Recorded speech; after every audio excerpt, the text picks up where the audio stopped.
আল্লাহ যখন এই পৃথিবী সৃষ্টি করলেন, পৃথিবীর মধ্যে ভাইব্রেশন হচ্ছিল, কাঁপাকাঁপি, কাঁপছিল পৃথিবী। আল্লাহ পৃথিবীর কাঁপাকাঁপি বন্ধ করার জন্য এই পেরেকের মতো পাহাড়গুলোকে পৃথিবীতে ঠুকে দিলেন, কাঁপাকাঁপি বন্ধ হয়ে গেল। এই দৃশ্য দেখে ফেরেশতারা বলে, ইয়া রাব, হালমিন খালকিকা আসাদ্দু আলাল জিবাল। আল্লাহ, পাহাড়ের এত শক্তি, পৃথিবী কাঁপতেছিল, পাহাড় আপনি ঠুকে দিলেন, পৃথিবীর কাঁপাকাঁপি বন্ধ হয়ে গেল। আপনার সৃষ্টির মধ্যে পাহাড়ের চেয়ে শক্তিশালী কিছু আছে? আল্লাহ বললেন আছে। সেটা কি? আল হাদিদ। আল্লাহ বললেন সেটা লোহা।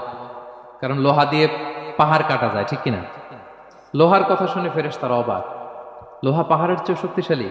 ফেরেশতারা প্রশ্ন করলো, ইয়া রাব্বি হাল মিন খালকিকা আশাদ্দু মিনাল হাদিদ।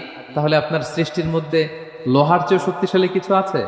আল্লাহ বললেন আছে। কি সেটা? আন্নার, আগুন। কারণ আগুন লোহাকে কি করে? গলিয়ে ফেলে। ফেরেশতারা শুধু অবাকই হচ্ছে।